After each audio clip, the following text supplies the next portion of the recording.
Le grand direct des médias avec Thomas Joubert, sans tatouage. Et le fait média du jour, c'est l'annonce du retour sur M6 de Super Nanny à la rentrée. Ça s'appellera Les Nannies. C'est un nouveau format. Le pensionnat de Chavagne revient également sur l'antenne d'M6. Tout ça, ce sont d'anciens succès de la chaîne.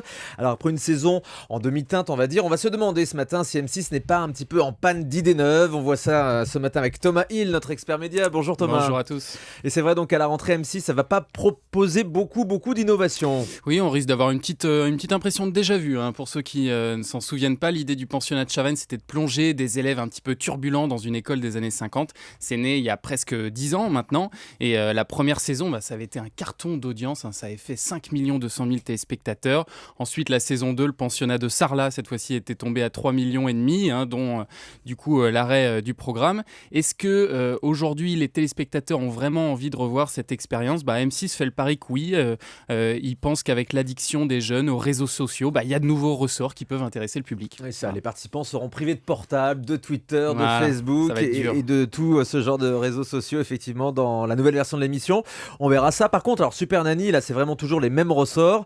Pour le coup, ça va être un petit peu dur de se renouveler. Oui, mais alors ce sont des ressorts qui sont très efficaces et puis surtout qui touchent les gens. Vous savez, en télé, on dit c'est très concernant. Les enfants, c'est vraiment super concernant. Et c'est surtout très concernant pour les mères de famille qu'M6 cherche à scotcher devant ses programmes. Super Nanny, c'est aussi né il y a presque 10 ans, mais la situation est un petit peu différente du pensionnat puisque l'émission a toujours plutôt bien fonctionné. Elle s'est arrêtée en fait suite au décès de Cathy Sarrail, l'éducatrice, en 2010. Donc la chaîne a dû évidemment faire une pause avant de relancer le concept.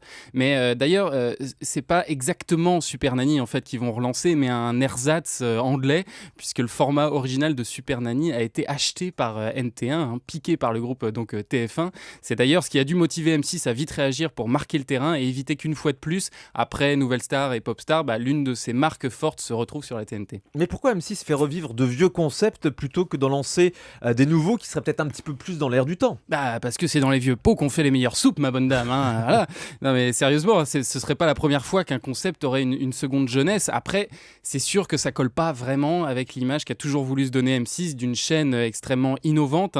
Mais le problème, c'est que cette saison, ils ont vraiment été échaudés à M6 puisqu'à peu près toutes leurs tentatives d'innovation ont été des échecs. J'ai décidé d'être heureux. Au secours, ma maison s'écroule. Vocation médecin. Célibataire cherche grand amour. Un air de star. Va voir ailleurs. Récemment, aucune n'a vraiment convaincu. Les deux seuls lancements vraiment réussis de la saison, ce sont Le Meilleur Pâtissier et Les Reines du Shopping, mais qui étaient plutôt des déclinaisons d'autres succès de la chaîne que de vraies innovations. Donc forcément, il y a de quoi devenir un petit peu frileux, quoi. Est-ce que ça veut dire finalement que les téléspectateurs ne veulent plus de nouveautés ? Ça veut dire surtout que quand il y a une offre de 25 chaînes gratuites, c'est de plus en plus difficile de créer de nouvelles marques fortes. Les téléspectateurs ont tendance à aller plus facilement vers ce qu'ils connaissent déjà. Après, ça veut aussi certainement dire qu'M6 n'a pas su trouver cette année les bons concepts pour renouveler son offre. Alors, en attendant de trouver, ils misent sur des marques existantes ou leurs déclinaisons. Et ils ont la chance d'avoir des marques qui fonctionnent encore très bien et depuis longtemps, comme Top Chef, Incroyable Talent, L'amour est dans le pré, qui cartonne encore cet été, pour sa 8e saison maintenant. Le problème, c'est qu'il y en a d'autres qui sont un petit peu plus à la peine. On l'a vu cette saison avec Un dîner presque parfait qui a beaucoup perdu en audience, ou Pékin Express qui est pas encore sûr de revenir sur une nouvelle saison. Donc ça veut quand même dire qu'à un moment ou un autre, ils vont être obligés de se renouveler. Oui. Et puis ils en ont pleinement la capacité, parce que financièrement, la chaîne elle résiste très bien à la crise du marché de la pub, à l'augmentation de la concurrence. M6, ça reste la chaîne la plus rentable d'Europe, donc ils ont la possibilité de prendre encore des risques. Reste à savoir maintenant s'ils vont oser. Voilà. Oui, c'est ça. Et nous, de notre point de vue de téléspectateurs, on l'espère parce que ça fera de nouveaux programmes à regarder, à commenter ici dans cette émission. C'est vrai ça nous donne du boulot. Ça nous donne du boulot. On aime bien quand les chaînes innovent et c'est souvent le cas avec M6 par le passé. Donc il faudrait que ça continue encore pour cette saison 2013-2014. Merci beaucoup Thomas Hill pour ce décryptage.